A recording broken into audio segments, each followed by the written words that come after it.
একটি মুসলিম দেশে একজন অমুসলিম নাগরিকের কি কি অধিকার থাকতে পারে? প্রথমত, ইসলামী রাষ্ট্র, ইসলামী খেলাফা ব্যবস্থার মৌলিক তিনটা জিনিস আপনাদেরকে বলে যায় যে ইসলামী রাষ্ট্র যদি কোনোদিন প্রতিষ্ঠিত হয় পূর্ণাঙ্গ, ইসলামী খেলাফা যদি কোনোদিন প্রতিষ্ঠিত হয় পূর্ণাঙ্গ, সেটার মৌলিক তিনটা জিনিস আপনারা মনে রাখবেন যে একটা ইসলামী রাষ্ট্র প্রতিষ্ঠা হলে, ইসলামী খেলাফা প্রতিষ্ঠা হলে এই তিনটে জিনিস ওই ইসলামী খেলাফা, ইসলামী রাষ্ট্রের মৌলিক অংশ। এক, ইসলামী খেলাফা হয় কল্যাণমূলক রাষ্ট্র, কল্যাণমূলক শাসন ব্যবস্থা। ইসলামী খেলাফার মূল উদ্দেশ্য কল্যাণমূলক, চ্যারিটি ফাউন্ডেশন যেরকম, এরকম কল্যাণমূলক শাসন ব্যবস্থা। সেটার কাজ কি? মানুষের মৌলিক 5টা জিনিসের 100% নিরাপত্তা দিতে পারা, মৌলিক 5টা চাহিদার 100% নিরাপত্তা দিতে পারা একটা ইসলামী রাষ্ট্রের প্রথম এবং সবচেয়ে জরুরি কর্তব্য। 5টা মৌলিক চাহিদা সবারই মুখস্থ আছে। অন্ন, খাবার। ওমর রাদিয়াল্লাহু তাআলা আনহু বলেছেন, আমার এই বিশাল সীমানায় একটা কুকুরও যদি না খেয়ে মারা যায় তার জবাব আমাকে কিয়ামতের মাঠে দিতে হবে। মানে ইসলামী রাষ্ট্রের প্রথম থিওরি, প্রথম জরুরি দায়িত্ব হচ্ছে মানুষের 5টা মৌলিক চাহিদার 100% গ্যারেন্টি নিশ্চিত করা। হিন্দু, বৌদ্ধ, ইহুদি, খ্রিস্টান তো বহুদূরের কথা, কুকুরও না খেয়ে মারা যেতে পারবে না। কথা মনে হয় বুঝাতে পারেন? মানে একটা ইসলামী খেলাফা, ইসলামী রাষ্ট্র প্রতিষ্ঠা হলে একটা হিন্দুও যদি না খেয়ে মারা যায় তার জন্য জিম্মেদার থাকবে ইসলামী রাষ্ট্র, তার জন্য জিম্মেদার থাকবে ওই খলিফা। তাহলে একটা ইসলামী রাষ্ট্রের প্রথম শর্ত, প্রথম দায়িত্ব, প্রথম কর্তব্য হচ্ছে মানুষের মৌলিক 5টা জিনিস, 5টা অধিকার নিশ্চিত করা। এক, মানুষের খাবার। আসসালামু আলাইকুম ওয়া রাহমাতুল্লাহি ওয়া বারাকাতুহু। আলহামদুলিল্লাহ নাহমাদুহু ওয়া নাস্তাঈনুহু ওয়া নাস্তাগফিরুহু ওয়া নাউযু বিল্লাহি মিন শুরুরি আনফুসিনা ওয়া মিন সাইয়্যাতি আ'মালিনা। মান ইয়াহদিহিল্লাহু ফালা মুদিল্লা লাহু ওয়া মান ইউদ্লিলহু ফালা হাদিয়া লাহু। أشهد أن لا إله إلا الله وحده لا شريك له وأشهد أن محمدا عبده ورسوله। আলহামদুলিল্লাহ, প্রশংসা আল্লাহ সুবহানাহু ওয়া তাআলার। নাহমাদুহু ওয়া নাস্তাঈনুহু, আমরা আল্লাহর প্রশংসা আদায় করি, তারই সাহায্য প্রার্থনা করি এবং আল্লাহ সুবহানাহু ওয়া তাআলার নিকটে ক্ষমা প্রার্থনা করি। ওয়া নাউযু বিল্লাহি মিন শুরুরি আনফুসিনা ওয়া মিন সাইয়্যাতি আ'মালিনা, আমাদের অন্যায়, পাপ, গুনাহের কাজের অনিষ্ট থেকে আল্লাহ সুবহানাহু ওয়া তাআলার নিকটে পরিত্রাণ চাই। আল্লাহ সুবহানাহু ওয়া তাআলা যাকে পথ দেখাতে চান তাকে কেউ পথ ভ্রষ্ট করতে পারে না, আর আল্লাহ সুবহানাহু ওয়া তাআলা যাকে পথ দেখাতে চান না তাকে কেউ পথ দেখাতে পারে না। আশহাদু আল্লা ইলাহা ইল্লাল্লাহ, আমরা সাক্ষ্য দিই আল্লাহ সুবহানাহু ওয়া তাআলা ব্যতীত সত্যিকার ও প্রকৃত কোনো মাবুদ নেই। ওয়া আশহাদু আন্না মুহাম্মাদান আবদুহু ওয়া রাসূলুহু, আর আমরা আরো সাক্ষ্য দিই মুহাম্মদ সাল্লাল্লাহু আলাইহি ওয়াসাল্লাম তার বান্দা এবং তার প্রেরিত রাসূল। সম্মানিত উপস্থিতি, পবিত্র কোরআন এবং সহিহ হাদিসের মজলিসের আদব, শিষ্টাচার, বৈশিষ্ট্য হচ্ছে বসে কথা শোনা। রাসূল সাল্লাল্লাহু আলাইহি ওয়াসাল্লাম যখন কোনো কথা বলতেন তখন সঙ্গী সাথীকে বসতে বলতেন। এই জন্য যারা আমরা দাঁড়িয়ে আছি, বিশেষ করে আমার সামনে যারা দাঁড়িয়ে আছেন তাদেরকে অনুরোধ করব, আপনারা যারা বক্তব্য শুনতে চাচ্ছেন, শোনার জন্য এসেছেন, তারা শ্রোতা হওয়ার সর্বপ্রথম যে যোগ্যতা সেটা হচ্ছে বসতে পারা। তো বসে আপনাদেরকে বক্তব্য শোনার অনুরোধ করতেছি। আর যদি আপনারা বসতে না পারেন, তাহলে শ্রোতা হওয়ার প্রথম শর্ত পূরণ করতে না পারার কারণে আপনার বক্তব্য শোনার দরকার নেই। বক্তব্য শুনতে হবে সবাইকে, এটা কি জরুরি? এটা জরুরি নয়, কিন্তু শুনতে হলে বক্তব্যের আদব রক্ষা করে শুনতে হবে। আর বক্তব্যের আদব রক্ষা করতে না পারলে ছেড়ে দিয়ে চলে যেতে হবে। আমার এই কথায় কেউ মনে কষ্ট নেবেন না, কিন্তু কেউ সামনে দাঁড়িয়ে থেকে বক্তব্য না শুনে বসার চেষ্টা করবেন। আজকে আপনাদের সামনে আমার সংক্ষিপ্ত আলোচনার বিষয়বস্তু, যদিও আপনাদের জন্য আলোচনা হওয়া উচিত পরকাল, জান্নাত, জাহান্নাম, কবরের আযাব, আল্লাহর ভয়, কিয়ামতের ভয়াবহতা, পরকালের ভয়াবহতা, সালাতের গুরুত্ব, কোরআন তেলাওয়াত, এগুলো হচ্ছে একজন মুসলমানের মৌলিক জীবনের মূল আলোচনার সঙ্গী। এই আলোচনাগুলো হওয়া উচিত এবং আমার ধারণা যে গত 3 দিন থেকে হয়তো এগুলো হচ্ছে ইনশাআল্লাহ। আর আমি যে বিষয়ে আলোচনা করব, এই বিষয়ে সবাইকেই আলোচনা শুনতে হবে, বিষয়টা এমন নয়। তবে এই বিষয়ে আলোচনা করার হয়নি, করার পরিবেশ পাওয়া যায়নি। আজকে এই বছরের প্রথম বক্তব্য, পরিবেশ পরিস্থিতি অনুযায়ী এই বিষয়ে আলোচনা করা উচিত, এই জন্য করতেছি। বক্তব্যের বিষয় হচ্ছে একটি মুসলিম দেশে অমুসলিমদের কি কি অধিকার থাকতে পারে, ইসলামী রাষ্ট্রে, ইসলামী খেলাফায় অমুসলিমরা কি কি অধিকার পেতে পারে। আজকের বিশ্বে আমরা জানি সবচেয়ে বেশি নির্যাতিত কারা? মুসলমানেরা। আর মুসলমানদের উপরেই সবচেয়ে বেশি অপবাদ চাপানো হয় এবং হচ্ছে। সবচেয়ে বেশি নির্যাতিত মুসলমানেরা, আর জঙ্গিবাদ আর সন্ত্রাসবাদের সবচেয়ে বড় অপবাদ চাপানো আছে কাদের উপরে? মুসলমানদের। হিসাব অনুযায়ী সবচেয়ে মাজলুম মুসলমানেরা হওয়ার কারণে যারা মুসলমানদের উপর অত্যাচার করছে তারাই সন্ত্রাসী, জঙ্গি হিসেবে মানুষের কাছে পরিচিত হওয়ার কথা ছিল। যুক্তি অনুযায়ী উচিত ছিল, কিন্তু হয়নি। মিডিয়ার শক্তি, মিডিয়ার পাওয়ারের অপব্যবহার করে মুসলমানদের উপরেই অত্যাচার করা হচ্ছে, আবার মুসলমানদেরকেই বলা হচ্ছে তারাই জঙ্গি, তারাই সন্ত্রাসী। তো যেহেতু আজকের বিশ্বে সংখ্যালঘু হিসেবে সারা পৃথিবীতে সবচেয়ে বেশি অত্যাচারিত মুসলমানেরা, আবার মুসলমানদের উপরে অপবাদ চাপানো হচ্ছে যে মুসলমানেরা সংখ্যালঘুদের উপর নাকি অত্যাচার করে। তো এই জন্য ইসলামী দেশে, মুসলিম রাষ্ট্রে ইসলাম কি কি অধিকার দিয়ে থাকে সেটা ক্লিয়ার, পরিষ্কার এবং স্বচ্ছ ধারণা মানুষের থাকা উচিত। যেটার ইতিহাস সাক্ষী, যেটার কোরআন সাক্ষী, যেটার হাদিস সাক্ষী।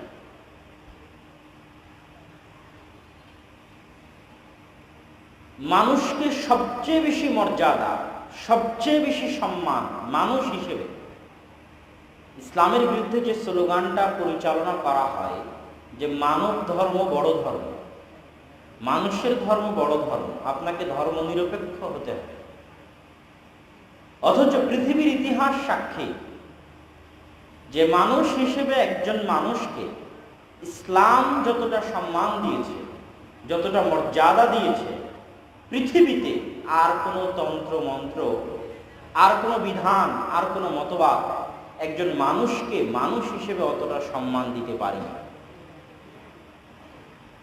আজকের যত আন্তর্জাতিক মানবাধিকার সংস্থা রয়েছে তাদের নিকটে মানুষের রক্তের মূল্য আছে, তাদের নিকটে মানুষের ধন সম্পদের মূল্য আছে, কিন্তু তাদের নিকটে মানুষের সম্মানের মূল্য নাই। তাদের নিকটে মানুষের সম্মান হানি করতে পারা হচ্ছে অধিকার চর্চা, বাক স্বাধীনতার চর্চার অপর নাম। যেই বাক স্বাধীনতা দিয়ে তারা কি করে? মানুষের সম্মান হানি করে, মানুষের সম্মান নষ্ট করে। অথচ ইসলাম একজন মানুষকে সম্মান দিতে দিতে দিতে দিতে দিতে দিতে মানুষের রক্ত জানের নিরাপত্তা তো দিয়েছে, মানুষের ধন সম্পদের নিরাপত্তা তো দিয়েছে, পৃথিবীর একমাত্র ধর্ম, একমাত্র বিধান যে মানুষের সম্মানের নিরাপত্তা দিয়েছে, মানুষের ইজ্জতের নিরাপত্তা দিয়েছে। কেউ কারো বিরুদ্ধে গীবত করতে পারবে না। বাক স্বাধীনতার নামে পেপার পত্রিকায় একজন আরেকজনের বিরুদ্ধে লিখতে পারবে না। কেউ কারো বিরুদ্ধে অপবাদ দিতে পারবে না। অপবাদ দিলে তার কঠিন থেকে কঠিন শাস্তি আছে। তাহলে একজন মানুষকে মানুষ হিসেবে সম্মানের একটা ছোট্ট উদাহরণ দিলাম। কেন ইসলাম কোন লিঙ্কের ভিত্তিতে, কোন জিনিসটার উপর ভিত্তি করে একজন মানুষকে এত সম্মান দিতে চাচ্ছে, কিসের উপর ভিত্তি করে? এই থিওরিটাও ইসলামের যত শক্তিশালী, যারা নাস্তিক, যারা ডারউইনের থিওরিতে বিশ্বাস করে, তাদের নিকটে এটা অত মজবুত নয়। তারা মানুষকে অপমান করতে করতে করতে করতে মানুষকে বানরের পর্যায়ে নিয়ে চলে গেছে। যে মানুষের উৎপত্তি কি থেকে? বানর থেকে। এটা কি মানুষের জন্য সম্মানের না অপমানের? অপমানের। তাহলে ইসলাম একজন মানুষকে মুসলমান হিসেবে নয়, মানুষ হিসেবে সম্মান দেওয়ার জন্য সবচেয়ে বড় যে ভিত্তি স্থাপন করেছে, সেটা হচ্ছে সাদা হোক কালো হোক, হিন্দু হোক বৌদ্ধ হোক, খ্রিস্টান হোক ইহুদি হোক, বাংলাদেশি হোক পাকিস্তানি হোক, সৈয়দ হোক পাঠান হোক, আমেরিকান হোক রাশিয়ান হোক, ইসরায়েলি হোক, যেই হোক, ব্রাহ্মণ্যবাদী হোক আর সাম্রাজ্যবাদী হোক আর জায়নিস্ট হোক, সকলেই আবনা ও আদম আলাইহিস সালাতু ওয়াস সালামের সন্তান।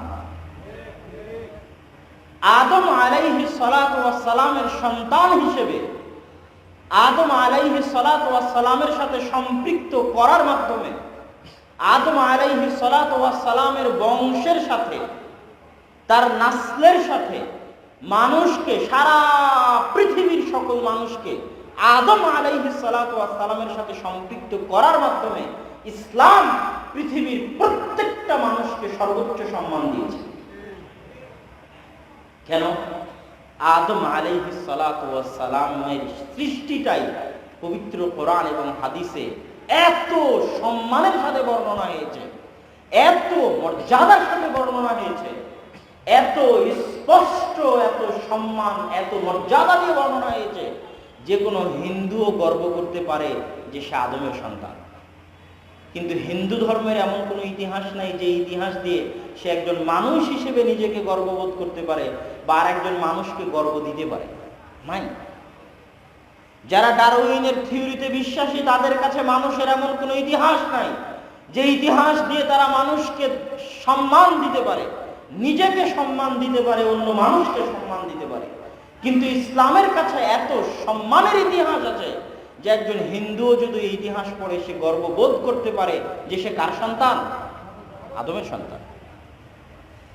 আল্লাহ সুবহানাহু ওয়া তাআলা পবিত্র কোরআন মাজিদে বলছেন, ওয়ালাকাদ কাররামনা বানি আদম, আমি আদমের সন্তানকে উচ্চ মর্যাদা মণ্ডিত করেছি, অতি সম্মানিত করেছি।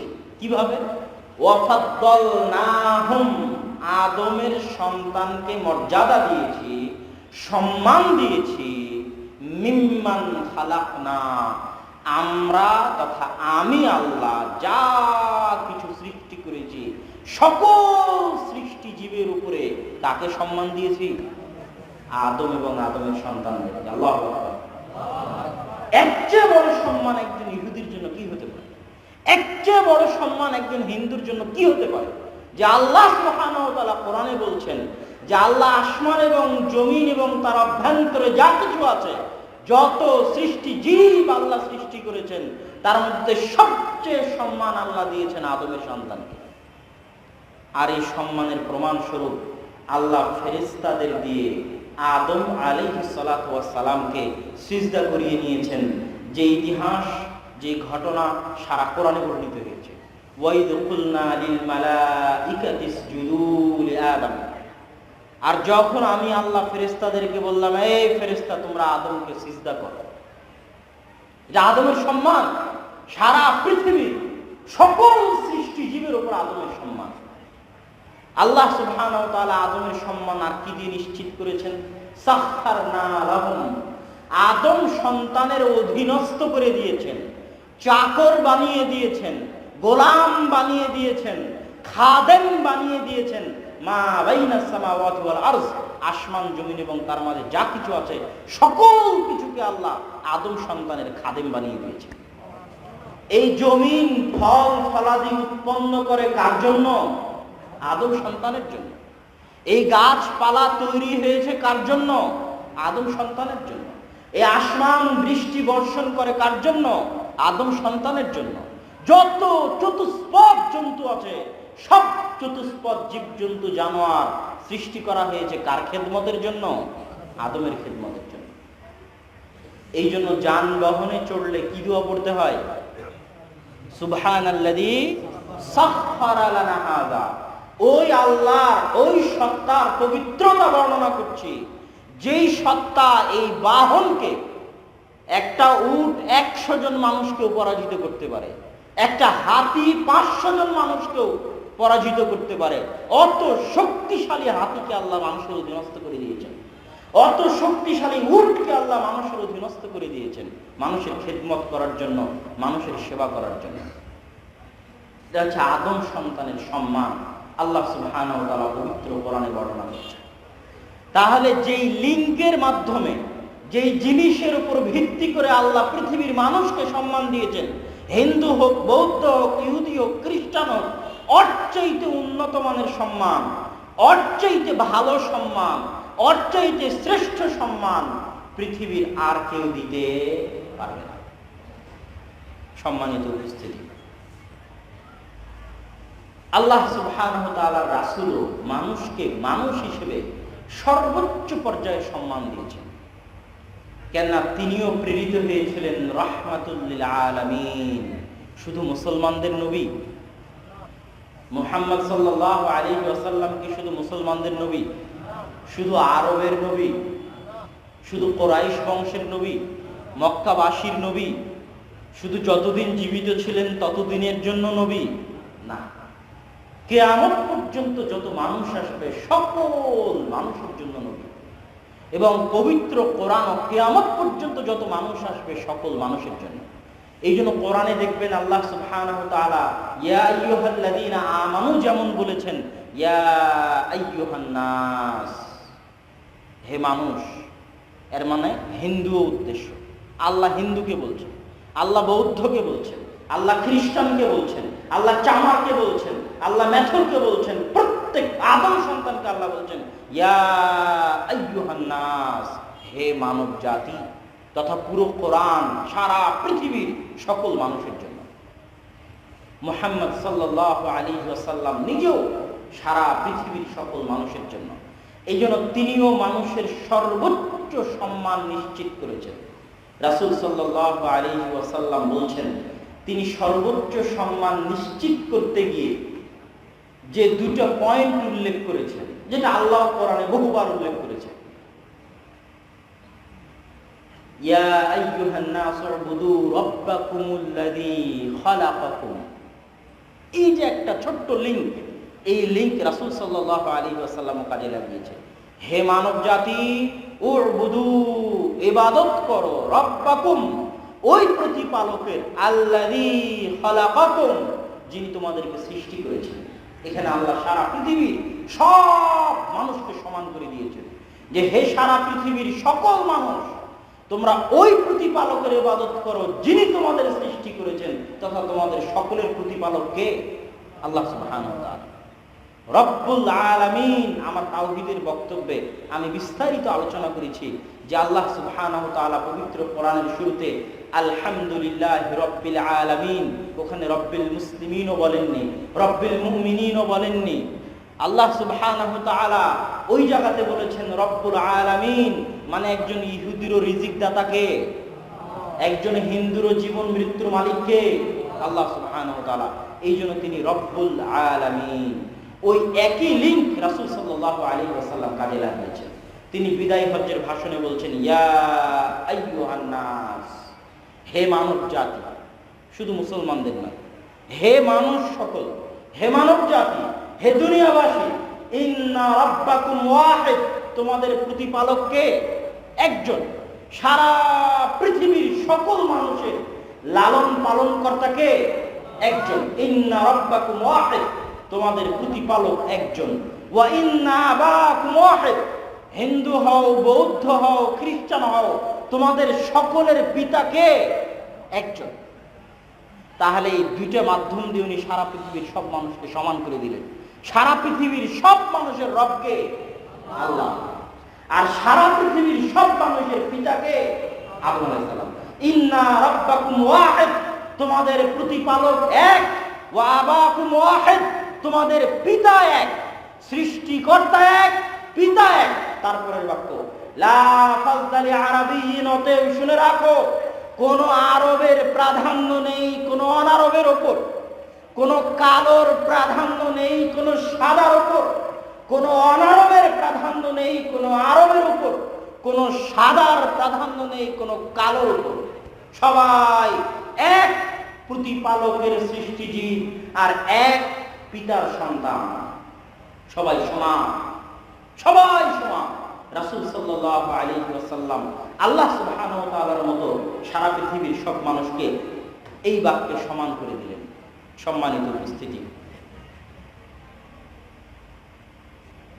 এই দুইটা বিষয় বলার পরে এবার আমরা সংক্ষিপ্তভাবে এগিয়ে যাব। একটি মুসলিম দেশে একজন অমুসলিম নাগরিকের কি কি অধিকার থাকতে পারে।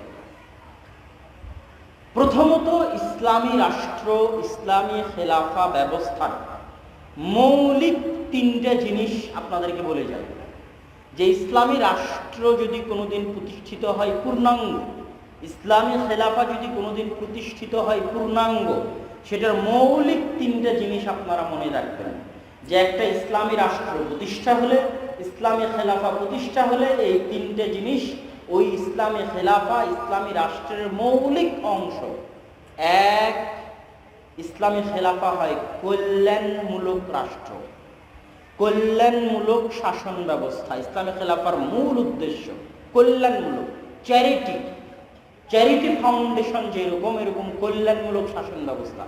সেটার কাজ কি? মানুষের মৌলিক পাঁচটা জিনিসের 100% নিরাপত্তা দিতে পারা। মৌলিক পাঁচটা চাহিদার 100% নিরাপত্তা দিতে পারা একটা ইসলামী রাষ্ট্রের প্রথম এবং সবচেয়ে জরুরি কর্তব্য। পাঁচটা মৌলিক চাহিদা সবারই মুখস্থ আছে। অন্ন, খাবার।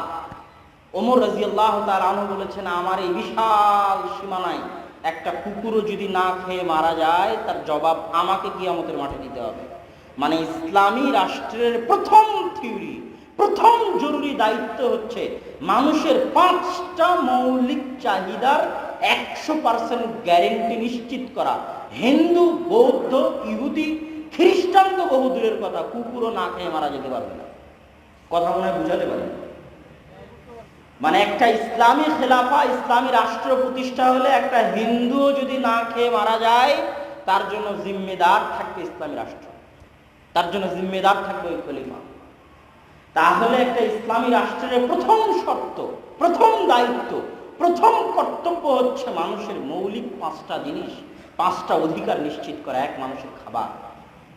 দুই, মানুষের কাপড়, বস্ত্র। বস্ত্রহীন কোনো মানুষ যদি ইসলামী খেলাফায় পাওয়া যায় যার গায়ে কাপড় নাই, হিন্দু, বৌদ্ধ, ইহুদি, খ্রিস্টান, ডোম, চামার, মেথর, তার জন্য জিম্মেদার থাকবে ইসলামী খেলাফা। মানুষের অন্ন, মানুষের বস্ত্র, মানুষের স্বাস্থ্য। চিকিৎসার অভাবে মারা যাচ্ছে এরকম একজন মানুষও যদি মারা যায়, চিকিৎসা, টাকার অভাবে চিকিৎসা করতে পারছেন এরকম একজন মানুষও যদি পাওয়া যায়, তাহলে তার জন্য জিম্মেদার থাকবে ইসলামী রাষ্ট্র। হয় খলিফাকে দায়িত্ব ছেড়ে বলতে হবে রাষ্ট্র চালাতে পারছি না, পদত্যাগ করে চলে গেলাম, আর না হয় মানুষের চিকিৎসা ব্যবস্থা নিশ্চিত করতেই হবে। ওই ইসলামী রাষ্ট্রের অধীনে একটা হিন্দু বিনা চিকিৎসায় মারা যেতে পারে না, একটা বৌদ্ধ বিনা চিকিৎসায় মারা যেতে পারে না, একটা খ্রিস্টান বিনা চিকিৎসায় মারা যেতে পারে না। ইসলামী রাষ্ট্রের মৌলিক দায়িত্ব কর্তব্য হচ্ছে, মানুষ তো বহুদূরের কথা, পশু প্রাণীরও 5টা অধিকার নিশ্চিত করা, পশু প্রাণীরও খাদ্য নিশ্চিত করা, পশু প্রাণীরও চিকিৎসা নিশ্চিত করা। আর হিন্দু বৌদ্ধ খ্রিস্টান তো বহুদূরের কথা, না চালাতে পারলে ব্যর্থ, ছেড়ে দিতে হবে, দায়িত্ব পালন করতে হবে না, দায়িত্ব ছেড়ে দিয়ে চলে যেতে হবে।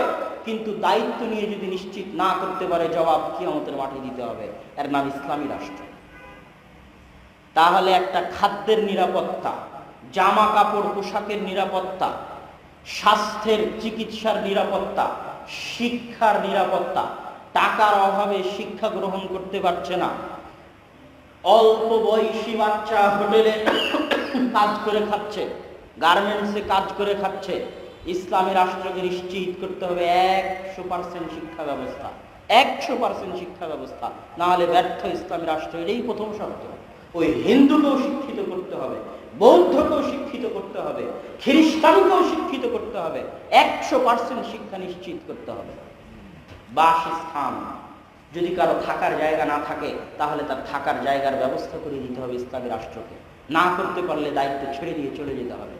এই প্রথম ইসলামী রাষ্ট্রের প্রথম দায়িত্ব কর্তব্য হচ্ছে ধর্ম বর্ণ নির্বিশেষে মানুষের জন্য, পশু প্রাণীর জন্য এই মৌলিক 5টা অধিকার নিশ্চিত করা। 2, ইনসাফের শাসন কায়েম করা। ইনসাফ, আদল, ইনসাফ, প্রত্যেকের জন্য সমান। স্বয়ং খলিফাতুল মুসলিমিন আদালতে হাজিরা দিতে বাধ্য।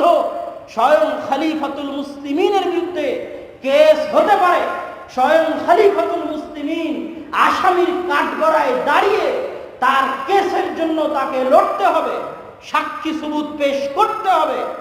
ওই ইসলামী শাসনের অধীনে কেউই, যত বড় ক্ষমতাশালী হোক না কেন, যত বড় দাপট বলা হোক না কেন, বিচারের অধীনের বাইরে কেউ নয়। খলিফা ওমর ইবনুল খাত্তাব যদি কাউকে দেখে নেয় জেনা করছে, খলিফা ওমর ইবনুল খাত্তাব যদি কাউকে দেখে নেয় জেনা করছে, খলিফা ওমর ইবনুল খাত্তাব হদ কায়েম করতে পারবেন না। বিচার বসাতে হবে, বিচারে সাক্ষী সবুত প্রমাণ হতে হবে। সাক্ষী সবুত প্রমাণ হওয়ার পর বিচারকের আদেশে ওমর রাদিয়াল্লাহু তাআলা আনহু তার উপর হদ কায়েম করতে পারবেন।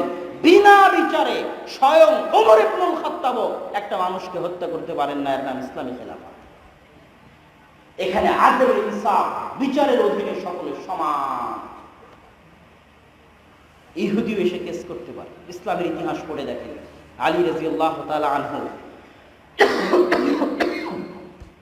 ইহুদির কেসে বিচারালয়ে আসামি হিসেবে নিজের সাফাই প্রমাণ করেছেন। খ্রিস্টান কেস করতে পারে, বৌদ্ধ কেস করতে পারে। বিচারের অধীন থেকে সকলে সমান, কেউ এই বিচারের বাইরে যেতে পারবে না। এটা হচ্ছে দ্বিতীয় শর্ত। 3, প্রত্যেকটা মানুষের মূল্যায়ন নিশ্চিত করতে হবে তার যোগ্যতা দিয়ে, তার মেধা দিয়ে, তার ন্যায়পরায়ণতা দিয়ে। কোন মানুষের সরিষা সম পরিমাণ যোগ্যতা তার বংশের কারণে, তার রক্তের কারণে, তার টাকার কারণে, তার ঘুষের কারণে কোন প্রকার কোটা পদ্ধতি গ্রহণযোগ্য নয়। সকলে সমান। কে কোন বংশ থেকে এসেছে, কে কার ছেলে, কে কোথাকার কোন দায়িত্বশীল, কোনো কিছু ধর্তব্য নয়। যোগ্যতার ভিত্তিতে চাকরি নিশ্চিত করতে হবে। এটা হচ্ছে ইসলামী খেলাফতের তৃতীয় জরুরি জিম্মেদারি। সরিষা সম পরিমাণ এদিক ওদিক হওয়া যাবে না, সরিষা সম পরিমাণ নয়। যোগ্যতার ভিত্তিতে প্রত্যেক মানুষের সম্মান নিশ্চিত করতে হবে। প্রত্যেক মানুষ যারাই চাকরি চায় তাদেরকে চাকরি দিতে হবে যোগ্যতা অনুযায়ী। এখানে কোনো খালু, মামা, চাচা, লেইন, কোটা, টাকা পয়সা, সরিষা সম পরিমাণ চলবে না। ইসলামী খেলাফতের মৌলিক 3টে জিনিস আপনাদের সামনে স্পষ্ট করার পর এবার বলতে চাচ্ছি, যেই দেশের শাসন ব্যবস্থা এত উন্নত হতে পারে, এত চমৎকার হতে পারে, এত মহান হতে পারে, যেটা আবু বকর, ওমর, ওসমান, আলী দুনিয়ার সামনে প্রতিষ্ঠিত করে দেখিয়ে গেছেন, সেখানে একজন অমুসলিম কি কি অধিকার পেতে পারে একটা মানুষ হিসেবে। প্রথমত আমি প্রমাণ করেছি মানুষ হিসেবে একজন মানুষকে ইসলাম কতটা সম্মান দেয়। দ্বিতীয়ত প্রমাণ করেছি একটা ইসলামী রাষ্ট্র, ইসলামী খেলাফায় মূল যে তিনটা দায়িত্ব এবং কর্তব্য যেটা নিশ্চিত করতে হবে ইসলামী খেলাফাকে, সেটা বলেছি। সেটার পরে এবার আপনি কল্পনা করেন একজন অমুসলিম, একজন সংখ্যালঘু যদি পূর্ণাঙ্গ ইসলামী খেলাফা থাকে, সেখানে সে কিভাবে জীবন যাপন করতে পারে, কত উন্নত জীবন যাপন করতে পারে, কত নিরাপদ জীবন যাপন করতে পারে, যা সে কল্পনাও করতে পারবে না। এবার সেটা আমি একটু বিস্তারিত খুলে বলি। একটি রাষ্ট্র ব্যবস্থায় যদি ইসলামী খেলাফা থাকে, অমুসলিমদের ওপর তিনটা নাম প্রয়োগ হয়। যে কেউই যারা শাস্ত্রীয় পড়াশোনা করবে ইসলামী আইনে, আজকে তো ইসলামী আইন পড়ানো হয় না, কেননা ইসলামী শাসন ব্যবস্থা নাই, এই জন্য ইসলামী আইনের পাঠ নাই, ব্রিটিশ আইনের পড়াশোনা হয়। এই জন্য ইসলামী আইনের যেগুলো টার্মিনোলজি, পরিভাষা, এগুলো মানুষ জানে না, মানুষের মধ্যে এগুলোর চর্চা নাই। যখনই আপনি ইসলামী আইন শাস্ত্র পড়বেন, তখন ইসলামী খেলাফায়, ইসলামী রাষ্ট্রে, মুসলিম দেশে বসবাসরত একজন অমুসলিমের ওপর তিন ভাগে বিভক্ত হবে সে অমুসলিম। তিনটা পরিভাষা তার উপর আরোপ হবে। এক জিম্মি, দুই মুআহাদ, তিন মুস্তাআমান। প্রথমত জিম্মি দিয়ে শুরু করি। জিম্মি বললেই মানুষ মনে করে যে আরে উমুক উমুককে জিম্মি করেছে। জিম্মি কথাটা মানুষের কাছে এখন খারাপ। তখন যখন ইসলামী আইনের ব্যাখ্যায় যখন জিম্মি কথাটা প্রথম আসে, তখন মানুষ আসলে বুঝতে পারে না এই জিম্মি মানে কি। কেননা এখন বাংলা ভাষায় জিম্মি শব্দটা একজন আরেকজনকে অপহরণ করে নিয়ে গিয়ে তাকে জিম্মি করে কারো কাছে টাকা চাচ্ছে, এটা বোঝাই হচ্ছে জিম্মি। কিন্তু ইসলামী আইন শাস্ত্রে জিম্মি বলতে কি বোঝায়? জাল মিম ইয়া, আরো স্পষ্ট করে বললে আহলুদ্দিম্মা। এই শব্দটার মধ্যে এতটা সম্মান নিহিত আছে, এতটা মর্যাদা নিহিত আছে যে মানুষ যদি জানত, অমুসলিমরা যদি জানত যে এই শব্দের মধ্যে কতটা সম্মান আছে, তারা কল্পনা করতে পারত না। আপনি যখন জামিন চান, তখন কাউকে আপনার জিম্মেদার হতে হয় যে অমুকের জিম্মায় অমুককে জামিন দেওয়া হলো, অমুকের হাওয়ালা করা হলো, আমি তার জিম্মেদারি নিলাম। এরকম কথা আপনারা বলেন না? বলেন। জিম্মি মানে হচ্ছে জিম্মাতুল্লাহ, যে যার জিম্মেদারি কে নিয়েছে? আল্লাহ। জিম্মাতু রাসূলিল্লাহ, আল্লাহ রাসূলের জিম্মেদারি। যার জিম্মেদারি কে নিয়েছে? আল্লাহ রাসূল নিয়েছে। আর জিম্মি মানে যার জিম্মেদারি, যার দায়িত্ব কে নিশ্চিত করেছে? আল্লাহ নিশ্চিত করেছে। আর জিম্মি মানে যার জিম্মেদারি, যার দায়িত্ব কে নিশ্চিত করেছে? আল্লাহ রাসূল নিশ্চিত করেছে। তার মানে হলো জিম্মি, যাদের নিরাপত্তা নিশ্চিত করেছে আল্লাহ সুবহানাহু ওয়া তাআলা, যাদের নিরাপত্তার দায়িত্ব নিয়েছে আল্লাহ সুবহানাহু ওয়া তাআলা, যাদের নিরাপত্তা নিশ্চিত করেছে মুহাম্মদ সাল্লাল্লাহু আলাইহি ওয়াসাল্লাম। তাহলে এটা কতটা সম্মান, কতটা মর্যাদার এবার পরিণত হয়ে গেল। এবার দেখেন জিম্মি কাকে বলা হয়? একটি ইসলামী খেলাফায় যারা জন্মগতভাবে অমুসলিম আগে থেকেই বসবাস করছে, কিন্তু সেখানে ইসলামী খেলাফা প্রতিষ্ঠা হয়ে গেছে, মুসলিম রাষ্ট্র হিসেবে কায়েম হয়ে গেছে, কিন্তু ওই দেশে যুগ যুগ ধরে জন্মগতভাবে একদল অমুসলিম বসবাস করে আসছিল, তাদেরকে বলা হবে তোমরা ট্যাক্স দাও, তোমাদের নিরাপত্তার জিম্মেদারি আল্লাহ নিয়েছেন, তোমাদের নিরাপত্তার জিম্মেদারি আল্লাহ রাসূল দিয়েছেন, তোমরা যে নিরাপদ এইটা নিশ্চিত করেছে আল্লাহ, এটা নিশ্চিত করেছে আল্লাহ রাসূল, তোমরা তাদের জিম্মায় নিরাপদ। তাদেরকে বলা হয় জিম্মি। রাসূল সাল্লাল্লাহু আলাইহি ওয়াসাল্লাম বলছেন, মাইয়াকতুল মুআহাদান, কেউ যদি কোনো জিম্মিকে হত্যা করে সে জান্নাতের গন্ধ পাবে না। অথচ জান্নাতের গন্ধ 70 বছরের পথ, 40 বছরের পথের দূরত্ব থেকে জান্নাতের গন্ধ পাওয়া যায়, সে জান্নাতের গন্ধও পাবে না। এত শক্তিশালী কথা রাসূল সাল্লাল্লাহু আলাইহি ওয়াসাল্লাম বলেছেন। আবু বকর রাদিয়াল্লাহু তাআলা আনহুর শাসন আমলে, মুহাম্মদ সাল্লাল্লাহু আলাইহি ওয়াসাল্লামের শাসন আমলে ওমর রাদিয়াল্লাহু তাআলা আনহু শাসন আমলে, আলী রাদিয়াল্লাহু তাআলা আনহু শাসন আমলে এরকম অগণিত ঘটনা আছে যে মুসলমান জিম্মিকে হত্যা করে দিয়েছে। মুসলমান জিম্মিকে হত্যা করে দিয়েছে। ইসলামী আইনে ওই মুসলমানের উপর কিসাস বাস্তবায়ন করা হয়েছে, ওই মুসলমানকে হত্যা করা হয়েছে। কেননা তার নিরাপত্তা দিয়েছেন রাসূল সাল্লাল্লাহু আলাইহি ওয়াসাল্লাম। রাসূল সাল্লাল্লাহু আলাইহি ওয়াসাল্লামের এই নিরাপত্তার ভাষা আপনাদের সামনে আমি একটু নকল করি। রাসূল সাল্লাল্লাহু আলাইহি ওয়াসাল্লাম বলছেন, জিম্মাতুল মুসলিমিনা তাতাকাফাউ ওয়াহিদাতান, মুসলমানরা যে যার দায়িত্ব নিয়েছে তাদের সকলের দায়িত্ব নেওয়াটা সমান। ইয়াসআ বিহা আদনাহুম, তাদের প্রত্যেকের এই দায়িত্ব নেওয়াটা সমান। এই হাদিসের ব্যাখ্যা আমি করে দিচ্ছি। ফামান আখখারা মুসলিমান, কেউ যদি কোনো মুসলমানের দায়িত্বকে অপমানিত করে, তার উপর আল্লাহর অভিশাপ, তার উপর ফেরেশতাদের অভিশাপ, তার উপর সারা পৃথিবীর সকল মানুষের অভিশাপ। তার পক্ষ থেকে আল্লাহ কোনো নফল ইবাদত কবুল করবেন না, তার পক্ষ থেকে আল্লাহ কোনো ফরজ ইবাদত কবুল করবেন না। কত কঠিন কথা হয়ে গেল। এই হাদিসের ব্যাখ্যা এবার আপনাকে শোনান। মক্কা বিজয়ের দিন উম্মে হানি রাসূল সাল্লাল্লাহু আলাইহি ওয়াসাল্লামকে বলছে, হে আল্লাহর রাসূল, আমি উমুক কাফেরকে আমার বাড়িতে আশ্রয় দিয়েছি, উমুক কাফেরকে আমার বাড়িতে আশ্রয় দিয়েছি। উম্মে হানি আল্লাহ রাসূলকে বলছে। তখন রাসূল সাল্লাল্লাহু আলাইহি ওয়াসাল্লাম বলছে, কদ আজারনা মান আজারতি ইয়া উম্মে হানি, তুমি যার দায়িত্ব নিয়েছো আমরা তার দায়িত্ব নিলাম, তুমি যার নিরাপত্তা নিশ্চিত করেছো আমরা তার নিরাপত্তা নিশ্চিত করলাম। এই নিরাপত্তা নিশ্চিত করায় প্রত্যেক মুসলমান সমান। কোন মুসলমান যদি বলে আমি অমুক হিন্দুর দায়িত্ব নিয়েছি, তাহলে সারা পৃথিবীর সব মুসলমানকে তার এই দায়িত্বের সম্মান জানাতে হবে।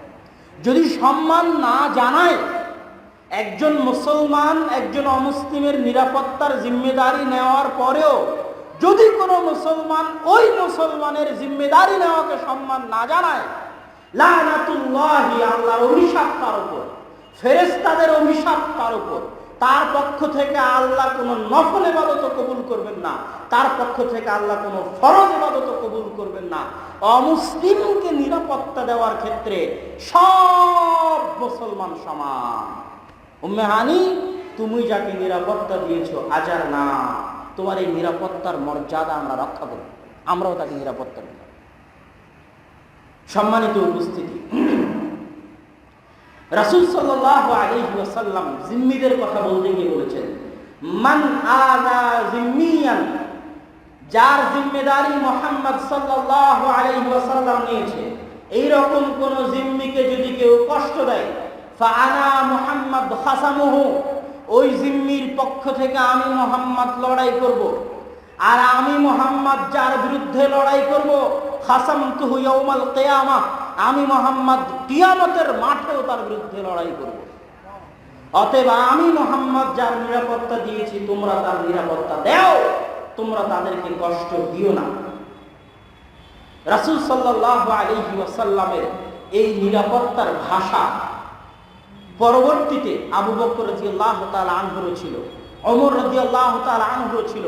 তার মধ্যে আবু বকর রাদিয়াল্লাহু তাআলা আনহুর একটা চিঠি আর ওমর রাদিয়াল্লাহু তাআলা আনহুর একটা চুক্তি আজকে আপনাদেরকে অনুবাদ করে শোনাব।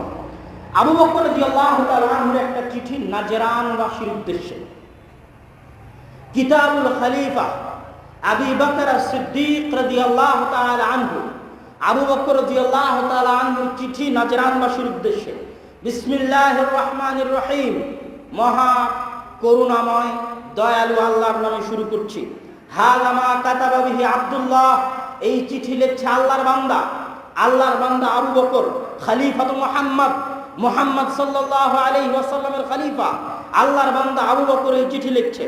লি আহলি নাজরান, নাজরানবাসীর উদ্দেশ্যে। আজারাহুম বিজিওয়ারিল্লাহ ওয়া যিম্মাতি মুহাম্মদ আন-নবী সাল্লাল্লাহু আলাইহি ওয়াসাল্লাম, তোমাদেরকে নিরাপত্তা দেওয়া হলো আল্লাহর কথা অনুযায়ী, তোমাদেরকে নিরাপত্তা দেওয়া হলো মুহাম্মদ সাল্লাল্লাহু আলাইহি ওয়াসাল্লামের কথা অনুযায়ী। আলা আনফুসিহিম, তোমাদের জীবনের নিরাপত্তা দেওয়া হলো। ওয়ারজিহিম, তোমাদের জমির নিরাপত্তা দেওয়া হলো, ওয়া আমওয়ালিহিম তোমাদের ধন সম্পদের নিরাপত্তা দেওয়া হলো, ওয়া ইবাদাতিহিম তাদের ইবাদতের জায়গা, ইবাদতের স্থানের নিরাপত্তা দেওয়া হলো, ওয়া রুহবানিহিম তাদের পাদ্রী, তাদের পণ্ডিত, তাদের ঠাকুরদের নিরাপত্তা দেওয়া হলো, ওয়া কুল্লামা তাহতা আইদিহিম এবং তাদের অধীনস্থ যা কিছু আছে মিন কালিলিন আও কাসীরিন সকল কিছুর নিরাপত্তা দেওয়া হলো। ওমর রাদিয়াল্লাহু তাআলা আনহু মৃত্যুর সময় ওসিয়ত করেছিলেন, ওয়াউসিহি পরবর্তী খলিফার উদ্দেশ্যে, আমি পরবর্তী খলিফাকে ওসিয়ত করে যাচ্ছি, বিজিম্মাতিল্লাহ ওয়া জিম্মাতি রাসূলিহি যাদেরকে আল্লাহ নিরাপত্তা দিয়েছে, যাদেরকে আল্লাহ রাসূল নিরাপত্তা দিয়েছে তাদের বিষয়ে ওসিয়ত করে যাচ্ছি, আইয়ুফা লাহুম বিআহদিহিম তাদের সাথে করা চুক্তি যেন রক্ষা করা হয়, ওয়া ইউকাতালা মিন ওয়ারাইহিম আর যারা এই চুক্তির বাইরে তাদের বিরুদ্ধে যেন যুদ্ধ করা হয়, তাদের সাথে যেন যুদ্ধ না করা হয়। ওমর রাদিয়াল্লাহু তাআলা আনহু যখন বাইতুল মাকদিস বিজয় করেন, বাইতুল মুকাদ্দাস বিজয় করেন, চমৎকার এবং ঐতিহাসিক ঘটনা। আমর ইবনুল আস রাদিয়াল্লাহু তাআলা আনহু আরো বহু সাহাবী, ঐতিহাসিকগণ বলেছেন 4000 সাহাবী ওই দিন যুদ্ধের ময়দানে উপস্থিত ছিলেন। 4000 সাহাবী বাইতুল মুকাদ্দাস, তার সাথে আরো বিশাল সেনাবাহিনী বাইতুল মুকাদ্দাসকে ঘিরে রেখেছেন। বাইতুল মুকাদ্দাসের প্রধান পাদ্রী বলছে, খলিফাতুল মুসলিমিন যদি আসে তাহলে খলিফাতুল মুসলিমিনের হাতে এই চাবি হস্তান্তর করা হবে। খলিফাতুল মুসলিমিনকে চিঠি লেখা হলো, খলিফাতুল মুসলিমিন আপনি আসলে বাইতুল মুকাদ্দাসের চাবি আপনার হাতে তারা হস্তান্তর করবে। খলিফাতুল মুসলিমিন একজন সফর সঙ্গী নিয়ে যাত্রা শুরু করলেন। খলিফাতুল মুসলিমিন যখন নিকটে পৌঁছে গেছেন বাইতুল মুকাদ্দাসের, তখন যারা সাহাবী ছিল, যারা দায়িত্বশীল ছিল, যারা সেনাপতি ছিল, তারা তাদের মধ্যে কানাকানি গুঞ্জন শুরু হয়ে গেল যে মুসলমানদের নেতা এত নিম্ন পোশাকে, এত দুর্বল অবস্থায়, এত ধুলোমলিন অবস্থায় আজকে উপস্থিত হয়েছে, মানুষ আমাদেরকে কি মনে করবে? খ্রিস্টানেরা আমাদেরকে কি মনে করবে? তারা আমাদেরকে দুর্বল মনে করবে। আমাদের নেতা যদি এরকম হয় তারা আমাদের বিষয়ে কি ধারণা রাখতে পারে? কানে কানে গিয়ে ওমর রাদিয়াল্লাহু তাআলা আনহুর কানে এগুলো বলা হচ্ছে। ওমর রাদিয়াল্লাহু তাআলা আনহু বললেন, শোনো, আমরা সেই জাতি যারা পৃথিবীতে সবচেয়ে অপমানিত ছিলাম। শোনো, আমরা সেই জাতি যাদের সরিষা সমপরিমাণ সম্মান ছিল। আযযানাল্লাহ বিল ইসলাম, আজকে অর্থ পৃথিবীর শাসন ক্ষমতা আমি ওমর আমার পায়ের নিচে আল্লাহ দিয়ে দিয়েছেন বিল ইসলাম, ইসলামের কারণে, কোরআনের কারণে। আজকে আমার যে সম্মান, আমার যে মর্যাদা, এটা এই পোশাক নির্ধারণ করতে পারে না। ইসলাম এবং কোরআন আমার সম্মান দিয়েছে, তোমাদের সম্মান দিয়েছে। অতএব এই পোশাক, এই আশা, দুনিয়াবী চাকচিক্য, বাহ্যিক আচার আচরণ, এগুলো দেখে তোমরা মূল্যায়ন করিও না। আজকে আমি ওমর আমার মতো অপমানিত মানুষকে, আমার মতো মূল্যহীন মানুষকে আল্লাহ সম্মান দিয়েছেন ইসলামের কারণে, কোরআনের কারণে। খলিফাতুল মুসলিমিনের বেশভূষা, আচার আচরণ দেখে তাদের পাদ্রী বলল, হ্যাঁ, ইনি সেই ব্যক্তি যার কথা আমাদের বাইবেলে লেখা আছে, যিনি বাইতুল মুকাদ্দাস বিজয় করবেন, ইনি সেই ব্যক্তি। অতএব তার সাথে আমরা চুক্তিতে যেতে চাই। সেই চুক্তি এখনো ফিলিস্তিনের কিয়ামাহ গির্জায়, কানিসাতুল কিয়ামা, অনেক পুরাতন গির্জা, খ্রিস্টানেরা মনে করে সেখানেই মারিয়াম আলাইহিস সালাতু ওয়াস সালাম, ঈসা আলাইহিস সালাতু ওয়াস সালামের জন্মস্থান বা তার ইবাদত স্থান, এই বলে তারা সম্মান করে। ওই চুক্তি এখনো সেখানে আছে। ওমর রাদিয়াল্লাহু তাআলা আনহু সেই চুক্তির ভাষা আমি আপনাদেরকে পড়ে শোনাচ্ছি। হাযা মা আতা আব্দুল্লাহ, এই চুক্তি যেটা প্রদান করছে আব্দুল্লাহ, আল্লাহর বান্দা, আমিরুল মুমিনিন, মুমিনদের আমির ওমর ইবনুল খাত্তাব, আহলা ইলিয়া, বাইতুল মুকাদ্দাস বাসীকে আল আমান, নিরাপত্তা, আতাহুম আমানান লিআনফুসিহিম, তাদের জীবনের নিরাপত্তা দিচ্ছে আল্লাহর বান্দা খলিফাতুল মুসলিমিন, আমিরুল মুমিনিন ওমর ইবনুল খাত্তাব, ওয়া আমওয়ালিহিম, তাদের মাল ধন সম্পদের নিরাপত্তা দিচ্ছে, ওয়া কানাইসিহিম, তাদের ইবাদতগাহ, তাদের গির্জার নিরাপত্তা দিচ্ছে, ওয়া সুলবানিহিম, তাদের যে ক্রুশ আছে, ক্রুসেড আছে, যে রশি তারা বুকে ঝোলায়, সেটার নিরাপত্তা দিচ্ছে, ওয়া সাইরা, এবং তাদের যা কিছু আছে তাদের অধীনস্থ সবকিছুর নিরাপত্তা দিচ্ছে। তাদের গির্জাকে ভেঙে ফেলা হবে না, ওয়ালা তুহদাম, ধ্বংস করা হবে না, ওয়ালা ইনতাকাসু মিনহা, ক্ষতিগ্রস্ত করা হবে না। ওয়ালা শাইউম মিন আমওয়ালিহিম, তাদের ধন সম্পদের ক্ষতি করা হবে না। ওয়ালা ইকরাহুনা আলা দীনিহিম, তাদের কাউকে ইসলাম গ্রহণ করতে বাধ্য করা হবে না। ওয়ালা ইদারা আহাদুম মিনহুম, তাদের কাউকে সরিষা সমপরিমাণ কোনো ক্ষতি গ্রহণ করা হবে না। ওয়ালা ইউসকানু বিলিয়া মাআহুম আহাদুম মিনাল ইয়াহুদ, আর তাদের সাথে কোনো ইহুদি এই বাইতুল মুকাদ্দাসে বসবাস করতে পারবে না। ব্যতিক্রম বাক্য। এই বাক্য ওমর রাদিয়াল্লাহু তাআলা যোগ করেননি, পাদ্রীরা ওমর রাদিয়াল্লাহু তাআলাকে বাধ্য করেছে যোগ করতে, যে আপনি এই শর্ত লেখেন তাহলে আমরা শর্ত মানব। কি শর্ত? এখানে কোনো ইহুদি বাস করতে পারবে না। আল্লাহু আকবার। ওই চুক্তি এখনো কিয়ামত গির্জায় আছে, যে পাদ্রীরা ওমর রাদিয়াল্লাহু তাআলা আনহুর কাছ থেকে চুক্তি করে নিয়েছে যে বাইতুল মুকাদ্দাসে কোনো ইহুদি বসবাস করতে পারবে না। খ্রিস্টানদের করা চুক্তি ওমর রাদিয়াল্লাহু তাআলা আনহুর সাথে। এই চুক্তির মূল্যায়ন যখন যে ফিলিস্তিনের দায়িত্বশীল হয়েছে, সালাহুদ্দিন আইয়ুবী হোক, যেই হোক, সালাহুদ্দিন আইয়ুবী যখন ফিলিস্তিন দখল করে তখন মুসলমানদের হৃদয় অনেক কষ্টে জর্জরিত, অনেক দুঃখে জর্জরিত। কেন? এর আগে মুসলমানেরা যখন বাইতুল মুকাদ্দাস হারিয়ে ফেলে তখন ৭০,০০০ মুসলমানকে কচু কাটা করে জবাই করে গোটা বাইতুল মুকাদ্দাসের অলিতে গলিতে তাদের রক্ত প্রবাহিত করা হয়েছে। সেই কষ্ট, সেই দুঃখ নিয়ে সালাহুদ্দিন আইয়ুবী বাইতুল মুকাদ্দাস বিজয় করেছে। কিন্তু এই চুক্তির সম্মান রক্ষা করতে গিয়ে, ওমর রাদিয়াল্লাহু তাআলা আনহুর করা চুক্তির সম্মান রক্ষা করতে গিয়ে একটা খ্রিস্টানের গায়ে তিনি টাচ করেন, আঘাত করেন। একজন খ্রিস্টানের গায়ে তিনি টাচ করেননি, আঘাত করেননি। একটা গির্জায় তিনি টাচ করেননি, আঘাত করেননি। চুক্তি ওমর রাদিয়াল্লাহু তাআলা আনহু, জিম্মা ওমর রাদিয়াল্লাহু তাআলা আনহু। অথচ তারা মুসলমানদের উপর তার আগের ৫০-১০০ বছরে জুলুমের স্টিম রোলার চালিয়েছে। এটাই হচ্ছে শাশ্বত, উন্নত, আত্মমর্যাদা বোধ সম্পন্ন, ব্যক্তিত্ব সম্পন্ন ধর্ম, দিন, জ্ঞানীদের ধর্ম, সম্মানীদের ধর্ম। দিন হচ্ছে ইসলাম। সম্মানিত উপস্থিতি,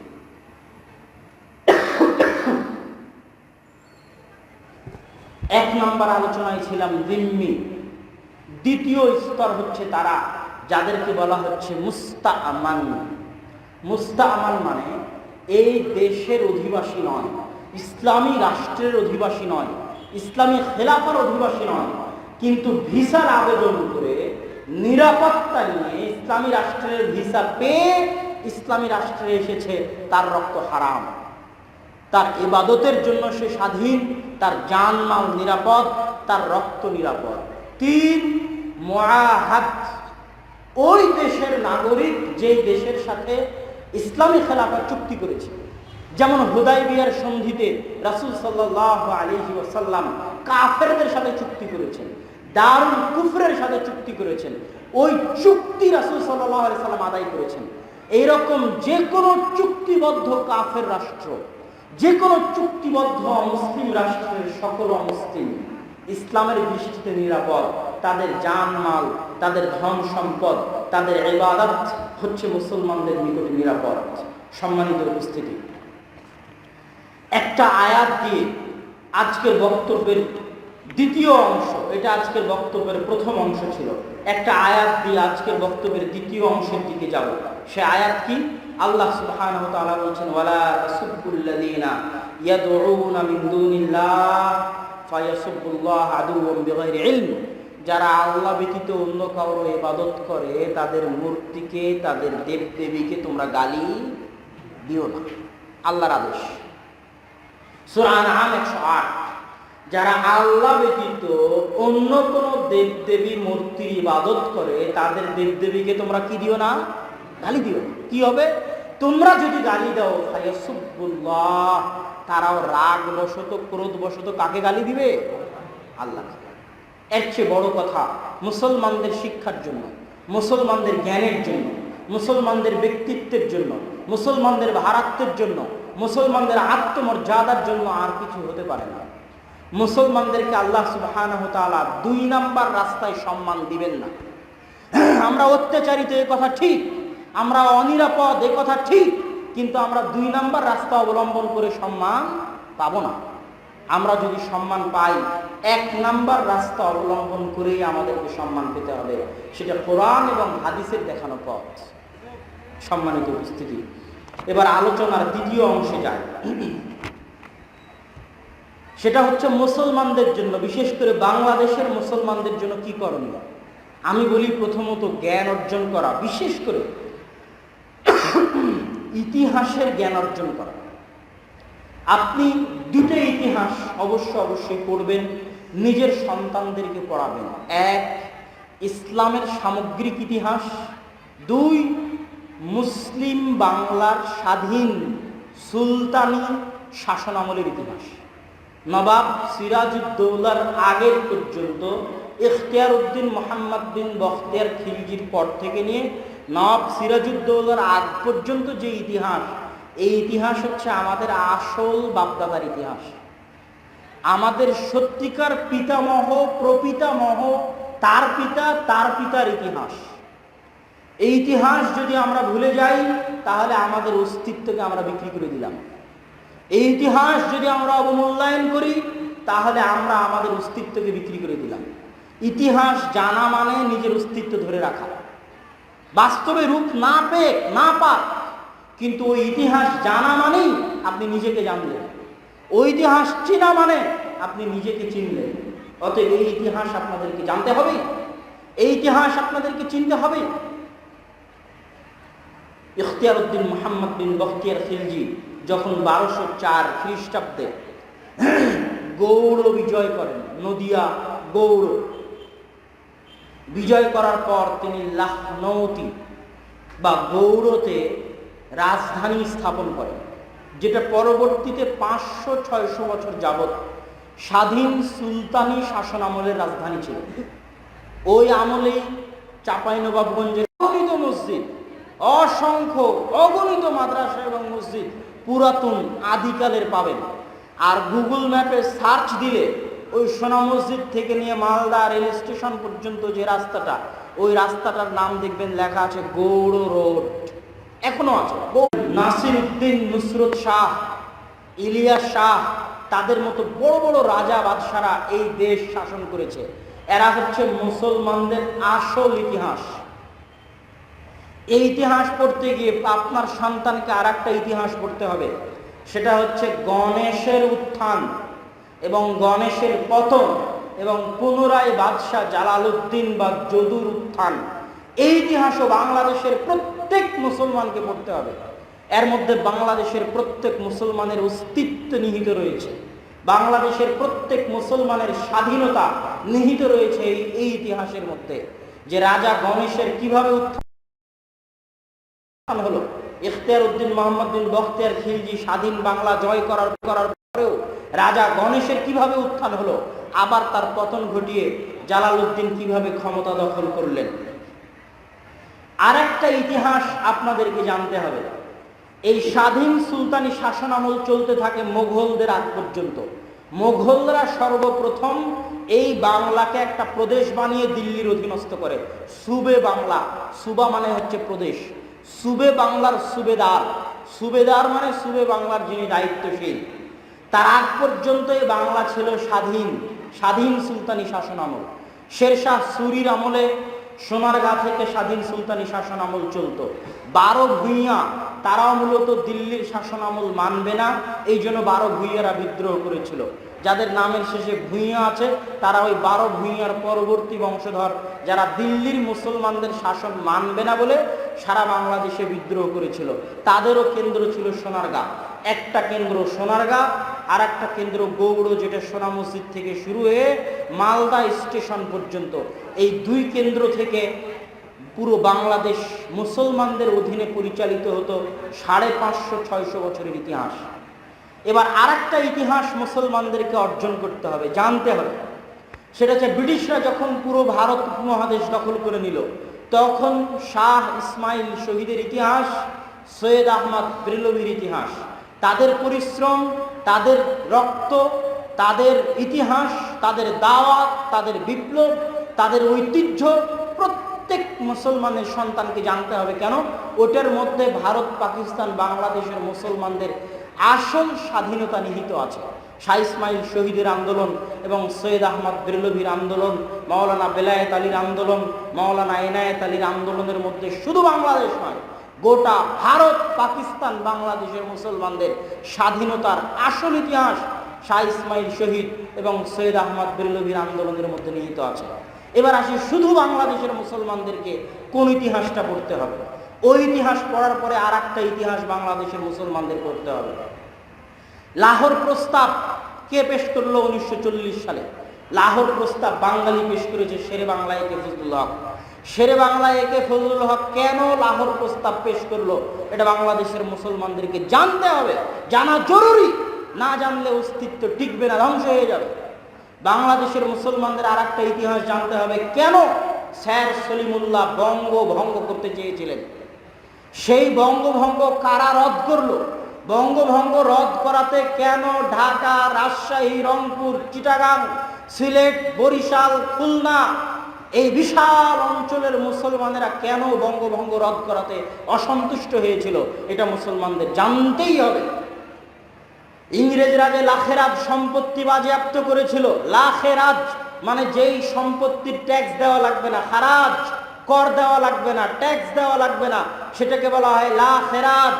দীর্ঘ 600 বছরের শাসন আমলে যত মুসলিম বাদশাহ, মুসলিম সরকার, মুসলিম খলিফা শত শত হাজার হাজার বিঘা সম্পত্তি মসজিদ মাদ্রাসার নামে দান করেছিল, এক জরিপ অনুযায়ী গোটা ভারত, পাকিস্তান, বাংলাদেশের 5 ভাগের 1 ভাগ সম্পত্তি এই দীর্ঘ 600 বছরে আলাউদ্দিন হোসেন শাহের আমলে, নুসরত ফতেহ শাহের আমলে, তারপরে শেরশাহ সুরির আমলে, বাদশাহ জাহাঙ্গীরের আমলে, শায়েস্তা খাঁর আমলে, ইখতিয়ারউদ্দিন মোহাম্মদ বিন বখতিয়ার খিলজির আমলে, এই দীর্ঘ 600 বছরের শাসন আমলে গোটা ভারত, পাকিস্তান, বাংলাদেশের 5 ভাগের 1 ভাগ সম্পত্তি মসজিদ মাদ্রাসার নামে দান করা ছিল। কোথায় এই সম্পত্তি?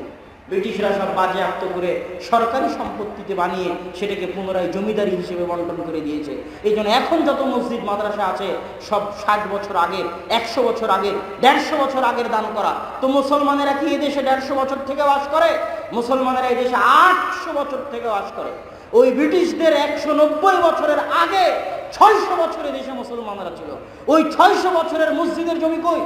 ওই 600 বছরের মাদ্রাসার জমি কই? তারা কি দান করেনি?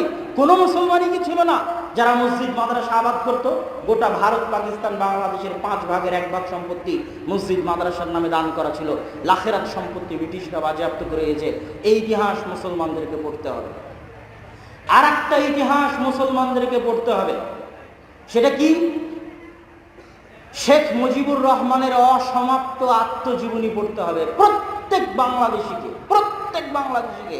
শেখ মুজিবুর রহমানের লেখা অসমাপ্ত আত্মজীবনী পড়তে হবে। ওই অসমাপ্ত আত্মজীবনীর মধ্যে বাংলাদেশের স্বাধীনতা নিহিত আছে, প্রথম থেকে শেষ পর্যন্ত পড়তে হবে। কেন শেখ মুজিবুর রহমান হোসেন শহীদ সোহরাওয়ার্দীর অধীনে থেকে কলকাতা ইসলামিয়া কলেজে পড়া অবস্থায় স্বাধীন এই পূর্ববঙ্গ পাকিস্তানের অধীনে নেওয়ার জন্য সারা বাংলাদেশ হোসেন শহীদ সোহরাওয়ার্দীর অধীনে আন্দোলন করেছেন। সেই আসামের করিমগঞ্জের ঘটনা, ওখানে শেখ মুজিবুর রহমান ওখানে লিখেছেন আসামের করিমগঞ্জের ঘটনা, কিভাবে সিলেটকে কত কষ্ট করে, কত রক্ত ঝরিয়ে বাংলাদেশের অংশ করেছেন, সেটা তিনি অসমাপ্ত আত্মজীবনীতে লিখেছেন। কেন আলাদা বাংলাদেশ প্রয়োজন? পশ্চিমবঙ্গের সাথে না গিয়ে কেন এদেশের মুসলমানেরা বঙ্গভঙ্গ চেয়েছিল? কেন শেরে বাংলা একে ফজলুল হক লাহোর প্রস্তাব পেশ করেছিল? আর কেন শেখ মুজিবুর রহমান হোসেন শহীদ সোহরাওয়ার্দীর সাথে অসমাপ্ত আত্মজীবনীতে লেখা ইতিহাস প্রত্যেক মুসলমানকে পড়তে হবে। আমি বলবো না কিছু, কিন্তু জ্ঞানার্জনের মধ্যেই প্রত্যেক মুসলমানের স্বাধীনতা আছে, প্রত্যেক মুসলমানের অস্তিত্বের পরিচয় আছে, প্রত্যেক বাংলাদেশির নিজস্ব অস্তিত্বের পরিচয় আছে, নিজস্ব আসল সঠিক এবং উত্তম অস্তিত্বের পরিচয় আছে। এই পরিচয় আপনাদেরকে স্বাধীন রাখবে। আর এই পরিচয় যদি আপনারা হারিয়ে ফেলেন তাহলে স্বাধীনতাও হারিয়ে ফেলবেন। আল্লাহ সুবহানাহু ওয়া তাআলা বাংলাদেশের মুসলমানদেরকে যাবতীয় বিপদ আপদ, বালা মুসিবত, দুনিয়াবী বিপদ, আসমানি বিপদ থেকে রক্ষা করে এই দেশকে যুগ যুগ কাল কাল কিয়ামত পর্যন্ত এই দেশের মুসলমানদেরকে স্বাধীনভাবে মাথা উঁচু করে এই দেশে বসবাস করার এবং দ্বীনের খেদমত করার তৌফিক দান করুক। আল্লাহুম্মা আমিন। বক্তব্যের শেষে এসে আপনাদের নিকটে অনুরোধ, আল জামিয়া সালাফিয়া শাইখ আব্দুর রাজ্জাক বিন ইউসুফ মাসিক আল ইতিসাম সালাফি কনফারেন্স, এই তিনটা জিনিস ভুলবেন না। মাসিক আল ইতিসাম ভুলবেন না, সালাফি কনফারেন্স ভুলবেন না, জামিয়া সালাফিয়া ভুলবেন না। সালাফি কনফারেন্স 23-24 ডিসেম্বর, 13-14 জানুয়ারি রাজশাহী এবং ঢাকা। আর মাসিক আল ইতিসাম না নিয়ে যাবেন না, গাড়িতে মাসিক আল ইতিসাম পাবেন। আর বই পুস্তকের মধ্যে রাসূল সাল্লাল্লাহু আলাইহি ওয়াসাল্লামের সালাত, রিজিক, এই বইগুলো নিয়ে যাওয়ার চেষ্টা করবেন।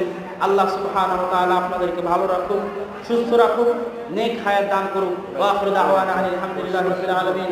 আসসালামু আলাইকুম ওয়া রাহমাতুল্লাহি ওয়া বারাকাতুহু।